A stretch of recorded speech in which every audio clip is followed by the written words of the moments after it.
My name is John Smigelski. I'm a member of the steering committee for the California Alliance for Clean Energy. It's our usual practice to record these calls. We plan to publish the presentation portion of the call, but not the Q&A session, which will follow the presentation. We also plan to have a non-recorded follow-up discussion session the next week, same time, same link next Thursday. The mission of the California Alliance for Clean Energy is to utilize the knowledge, expertise, and commitment of its members to promote a more equitable, affordable, reliable, and resilient clean energy future. Again, thank you for joining this month. For several reasons, exorbitant rates, destructive wildfires, et cetera, many of us are working to find a path forward to replacing IOUs. We have a special opportunity to learn what's happening in New York State from an assembly member and a community advocate. Sarahana Shrestha took office in the New York State Assembly in 2023, representing the 103rd District, which includes parts of Ulster and Dutchess counties in Hudson Valley. Sarahana was born and raised in Kathmandu, Nepal, and moved to the United States in 2001 as a student. Her view of justice and democracy was shaped by bearing witness to uprisings for democracy, extreme poverty, and a subsequent civil war that lasted a decade. In the Hudson Valley, Sarahana found her bearings as a climate organizer, leading the fight to successfully enact the Build Public Renewables Act. Sarahana is the lead sponsor of the Hudson Valley Power Authority Act, which seeks to create a model energy utility that leverages public ownership to build a 21st century grid, low utility costs, and empower workers. Helen Bueti, a member of Mid-Hudson Valley DSA Ecosocialism Working Group and leader of the Hudson Valley Power Authority campaign, will provide the advocate perspective. Sarahana and Helen, thank you for joining us. The floor is yours. Thank you. Thanks for having us. And we're always excited to share what we're doing because as you just mentioned, this is a pretty local fight, but at the same time, the way we are thinking about this is to create a model utility as sort of a demonstration project for how other people could do it. And, we are going after Central Hudson, which is our utility, and they are sort of a medium-sized utility, not very big geographically like NYSEG or power-wise, strength-wise like Con Ed. So they are a good target. They're also the lowest ranked utility in the state because of some billing errors that they went through recently. So I'm Sarahana Shrestha. I'm the assembly member, and actually, public ownership of energy is one of the main things that drove me to run for office because I really feel like a lot of the things we want to do in terms of affordability, energy transition, democracy, and so on are basically hijacked by investor-owned utilities that are sort of the dark holes of the grid. We don't have a lot of insight into them, and we really struggle with making them accountable and actually doing what is needed. So I'm just going to start with like the very basics. So, in New York, we have the energy utility set up into three sectors. The developers who only do generation.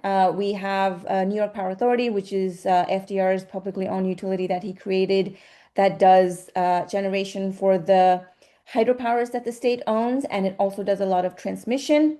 But generally speaking, the investor-owned utilities only do delivery with some transmission. So when people are complaining about the utilities, often we hear about the delivery rates, and most people don't even understand, why they are paying a delivery rate. So there's also a misunderstanding of how the energy sector works because everything is so opaque. So in the case of Central Hudson, about 48% is funded through shareholders, 52% through debt financing. And as people on this call must already know, all of the costs are borne by the people who pay their bills. So operating costs, capital investments, financing costs, taxes, profits, they have to raise enough money to be able to pay the shareholders, to repay the debt, the cost of financing, the cost of running the utility, and so on. So in the case of Central Hudson, they filed for a rate increase right in the middle of their billing errors, which is part of the reason people were really, really upset because they felt like their bills were still wrong. They weren't getting good answers from customer service. And in the middle of this, they were filing for a rate increase. So that was in 2023. They requested $181 million. And I think that gives you a sense of like how this is a medium-sized utility. And because they had a billing error, there was not a settlement negotiation. The case went through a litigation track. So there was an approval of $79.3 million for 1 year. And we like to show this to customers who are just learning about how their utilities work because, there is a pattern where the utilities are almost always approved roughly 50% of what they asked for. And this is like a game of sort of a cat and mouse kind of game that people feel like they can see through, which is the utility asks for something they know they're not going to get, and the PSC ends up giving them what they probably were expecting, which is like, roughly 50%. So what Central Hudson did at the end of that rate case is almost immediately they filed for the next one because they were not given a 3-year increase. They were given just a year increase. And so they asked for $62.5 million and they were roughly, approved $47.9 million per year for the next 3 years. So we as an office have been intervening in these rate cases to make a point about, the return on equity rate, which is almost always higher than, well, it's always higher than 9%. And, there's lots of research from people like Mark Ellis who think it's too high, that compared to other types of corporations, this type of return on equity is, not normal. It's an anomaly. So we have been intervening and making a case for lower rates and what we think are actually just and reasonable rates.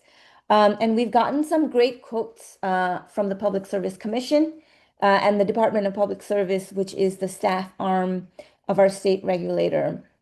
So, they've said things like the rates must balance, quote, affordability concerns against utility shareholders' constitutional right to earn a reasonable return on investment. So this idea that shareholders have a constitutional right to earn a reasonable return on investment is obviously pretty shocking to our customers who've never thought of it that way. But, for us, it is particularly, interesting to hear it straight from the PSC's mouth because I think everybody assumes that the state regulators are in place to be fair to customers first, but they understand their job description as being fair to all parties involved. And that includes the shareholders and that includes the utility. So the Public Service Commission is basically like our job is to be fair to everyone and not just customers who have affordability concerns. So this was really great for us to get us out on record. We have also been talking to folks about the perverse incentive coming down to how profits are authorized. And a lot of people don't know because it is so counterintuitive that something that is unique to investor-owned utilities, again, compared to other types of corporations we don't like, is that they maximize their profits by overspending on capital infrastructure. And that is not the norm in Walmart or Amazon, right? They're always trying to cut costs. And in this case, the trick, to maximize profits is to spend money you don't probably even need to spend. And it's not your money you're spending, right? It's shareholders' money that is guaranteed a return, more or less guaranteed a return by the customers who are paying the bills. So there's two things investor-owned utilities are always trying to do, spend more on capital infrastructure and request for their ROE to be higher, right? Every time they file for a rate increase, they're asking for the ROE to be higher. So that's sort of what we have been focused on. And, we find this quote to be very illustrative as to like what kind of, almost nonsensical dynamic is going behind the scenes. And this is again from the Mark Ellis report from American Economic Liberties Project, where he says every dollar of shareholder capital investor-owned utilities invest turns into roughly $2 in their stock market value, a powerful incentive to invest as much as possible. So one thing that customers really, really need to understand is that it is not just about the profit margin. It is actually about the logic that drives the motive for profit to be an upward spiral, this drive to keep spending money on capital infrastructure and to not spend money in efficiencies that don't increase profits as much as capital infrastructure expansion would. And so this is something that we really try to hammer because it's also a thing you kind of need to twist and turn in your brain to sort of have an aha moment. So the other thing is, so we've introduced this bill, Hudson Valley Power Authority, where we have tried to design something very specific. And I think the obstacle, public power campaigns always run into is lack of faith in government, right? Lack of faith in anything that is associated with the state and so on. And, I am a state legislator who knows that many state agencies are very frustrating to work with, but the people on the outside see that as a reason to trust the government even less. So one thing we really, really try to, make a point of making sure people understand is we are designing a very specific kind of utility because we also don't want a utility that is poorly run, underinvested, and so on. So what is Hudson Valley Power Authority? It's a financially independent, state-owned, not-for-profit corporation. What it's not a taxpayer-funded state agency that depends on the state budget. Based on the way New York State budget has gone in the last few years, we don't want a utility that is necessarily, counting on the state budget every year. What it's designed to be, a cutting-edge utility embracing new technologies and experts. We don't want it to be a slow-moving bureaucratic agency run by politicians who don't know what they're talking about when it comes to energy policies. We're also trying to create a thriving revenue-funded utility. We don't want an underfunded state agency. So this is what we mean when we say we're trying to create a model utility that can deliver us a 21st century grid at the lowest cost possible. That's the goal. So to meet that goal, it also needs to be accountable to the public with ongoing community oversight. So in our bill, we have very explicit provisions for, accountability, democracy, and transparency measures. We don't believe public ownership is the full answer. We just believe it is the means through which we can get all these other things, a 21st century grid, an accountable utility, public engagement, and so on. So what it's not designed to be is an opaque agency where nobody really knows what's happening. So, one way to look at just the difference in running the cost of running a utility when it's publicly owned versus privately owned is once again captured in this Mark Ellis report. The way he's presented it here is over the last 3 years, and this report came out in January 2025. Over the last 3 years, residential electricity rates for privately owned utilities have increased by 49% more than inflation, whereas those for publicly owned utilities have increased by 44% less than inflation, which just goes to show there are other things happening behind the scenes with the private for-profit motive that drives the cost higher for people. We got another great quote from the Public Service Commission. This time they said, and now here they're referring to me and responding to the testimony I submitted, arguing that the ROE should be lower. I basically said, if we're talking about a privately owned utility, the ROE should be lower because when you compare them to publicly owned utilities, they are much cheaper. And this is what they said. They said, contrary to Assembly members' arguments, it would not be appropriate to consider any comparison of publicly owned utilities in setting the returns of investor-owned utilities because publicly owned utilities do not share the same risks of operations and they have access to funding that is unavailable to investor-owned utilities.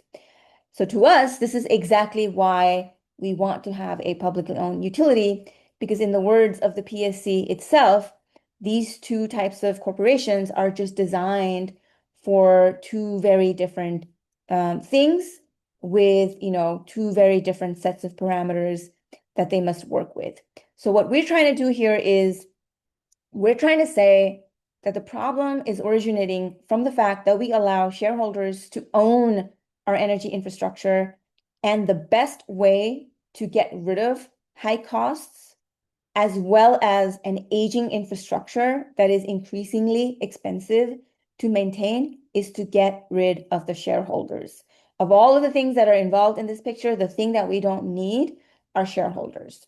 So the coalition supporting this bill had a report done on the feasibility of an overnight acquisition of Central Hudson, and they only looked at what public ownership alone would change, keeping everything else the same. So they did not look at, how the perverse incentive to expand capital infrastructure would change with public ownership. They did not look at specific policies in the bill that wants a progressive rate structure, that wants to change the way people are rewarded for distributed renewables and so on. So specific policies that would lower rates are not looked at by this study. And what it found is that public ownership alone would immediately save $15.2 million for customers in year one.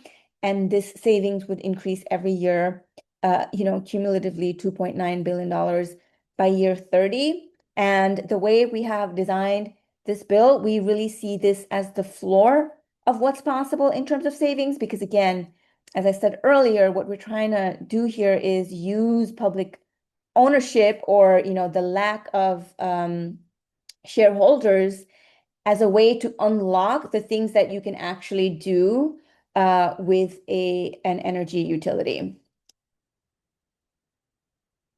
And where do these savings come from? So obviously we eliminate profits. The one in bold are the ones that are immediate savings from public ownership. The customers are no longer subject to federal or state taxes that the utility pays. We keep the local taxes because we don't want the municipalities to lose that revenue. State-owned corporations can access lower cost financing, including lower interest rates. And we actually see this in the case of New York Power Authority, which I will show you next. And then there are other secondary ways we save money, which is, elimination of perverse incentives. We're not going to have capital plan proposals every year that looks to increasingly expand the infrastructure unnecessarily. We're going to point that instead to investments in efficiencies. And I also carry other bills to push existing utilities in this direction, using, for example, advanced transmission technologies to increase the flow of electricity without increasing costs as much, and so on. In New York, as I mentioned at the top of the presentation, if you're an investor-owned utility that's privately owned, you are barred from generating energy. But if you're publicly owned, that changes. You can be vertically integrated. So SGPA actually has an option to earn more revenues if it wants, by also getting involved in the generation of energy. And we have New York Power Authority, which still provides to this day some of the cheapest and the cleanest local energy from New York's hydropower. It's just that we have a very limited amount of it. And through the Build Public Renewables Act, we authorized and instructed NYPA to build new renewable energy to fill the gap in our climate goals, but those have not gone online yet. But as a publicly owned delivery utility, you can procure energy from NYPA's queue on behalf of your customers. So these are just some of the ways through which savings are coming. So in New York, we have New York Power Authority, which is the country's largest publicly owned energy provider, owned by the state, created by FDR and the New York state legislature, just in the way we're trying to create the Hudson Valley Power Authority, which is being done through an authorization by the state. And we have Central Hudson on the left, which is an investor-owned utility. It's ranked lowest in the state. It's owned by Fortis. Central Hudson has a bond rating of BBB, and it was recently downgraded because they were, not hitting a lot of the metrics because of the billing errors and so on. They have a very high number of arrears, unpaid bills.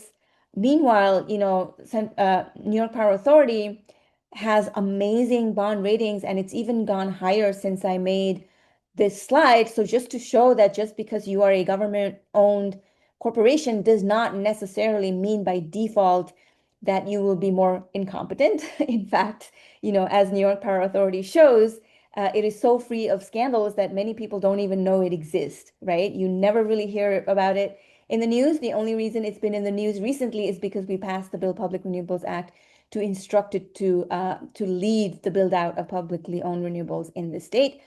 And you can see the impact of the financial health in the price that you pay for the financing. Central Hudson issued long-term debt in 2023 at an interest rate that was as high as 6.17%. NYPA had a similar long-term debt issued in 2022, and the interest rate was almost half. So when people ask us, specifically in New York, the difference between a co-op and a state corporation, in terms of the financial advantages, the state corporations have way more. And our co-op, regulation language is not as strong as how we want to be able to hold Hudson Valley Power Authority accountable. So I'm going to pass it to Helen next, but before that, just to recap some of the things that are in our bill. We increase the power for the utility workers. They get a seat at the table, both in the board as well as in the oversight body, which is more power than they've ever had. So we give them a host of new powers. We're following the Long Island Task Force recommendation model, where we're trying to keep the workers private sector so that they don't lose their right to strike, their pension agreements, contracts, and so on. But the utility itself is publicly owned. And we also have other, smaller, not smaller, but secondary goals, such as, accountability measures, such as the board having to hold regular meetings where any customer can show up and ask questions, because right now the only time the customers can even have their thoughts made known is when the utility has already filed for a rate increase and there's a public hearing. So we're trying to change those kind of things as well.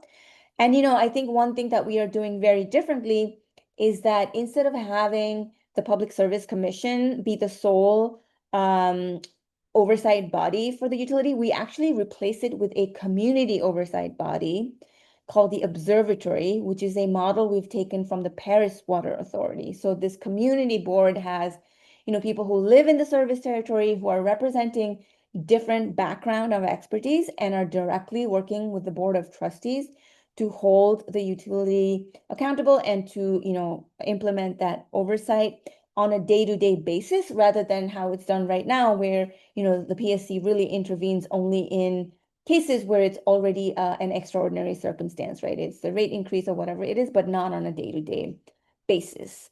So that's our bill, and I'm going to pass it to Helen to talk more about the organizing aspect.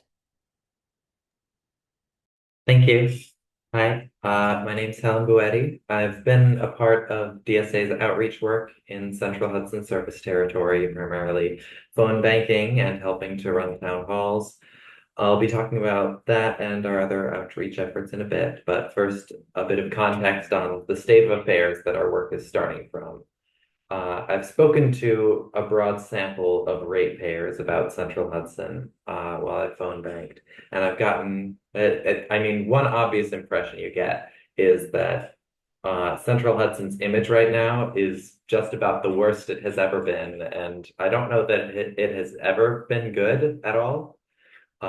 Like Sarahana mentioned, they're just off the heels of a wave of billing problems that started in 2021, continued for years after. Customers' bills spiking for no reason, in one customer's case to $17,000 for a single month. Bills coming in late, bills being charged multiple times over.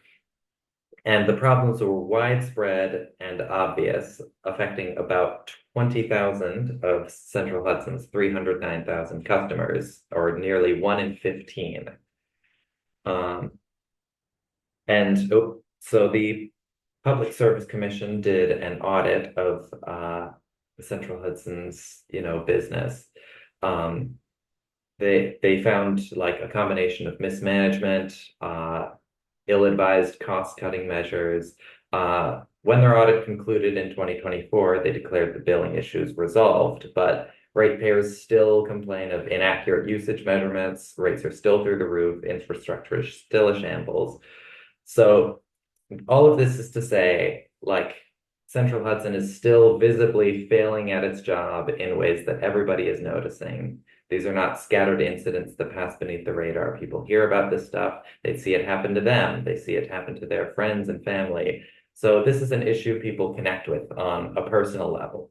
They're discontented, and what I hear from them is that they're discontented, they're ready for change.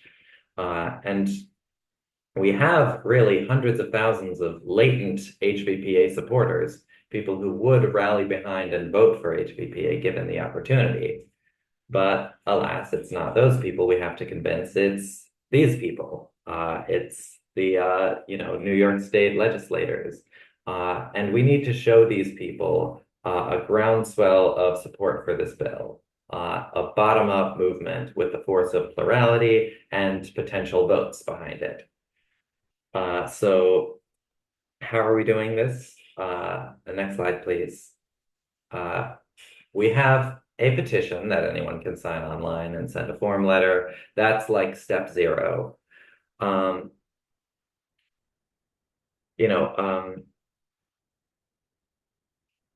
What we really need is to get the knowledge out. We rarely have to persuade people that the HVPA is or something like it is what's needed. They just have to learn what it is and learn that they're already on board. The problem is knowledge that this is an option, knowledge that there's already a movement behind this, and knowledge of how to add their voice. So to that end, we've been doing phone banks, contacting ratepayers in various towns and cities in the service area to tell them about the bill. We give them a short spiel over the phone. And if they seem interested, many people are interested, but are worried about the nitty-gritty details. So we try to get the enthusiastic ones' names on the petition, and then we try to get as many people as we can to a town hall event, which is this educational session, much like this one, that will be holding in their local area. So we've done one in Poughkeepsie, one in Beacon. I sort of joined around the time of the Poughkeepsie one. I don't remember if there were ones prior to that. But anyway, they learn there what we're trying to win, how it's going to work, and what exactly they can do about it, namely contacting state legislators and telling them they want this, contacting their local, municipal representatives about passing a resolution in favor of the bill, and of course, signing the petition. So that's the core of the campaign. We've also tabled at farmers market, put up posters around in laundromats, restaurants, third places, we have lawn signs and shirts and all that. And the most important thing is to get people aware of it, like I said, and get people an accurate picture of what we're trying to do. Because there are, of course, other interests who want to get to people first and present their own alternative facts.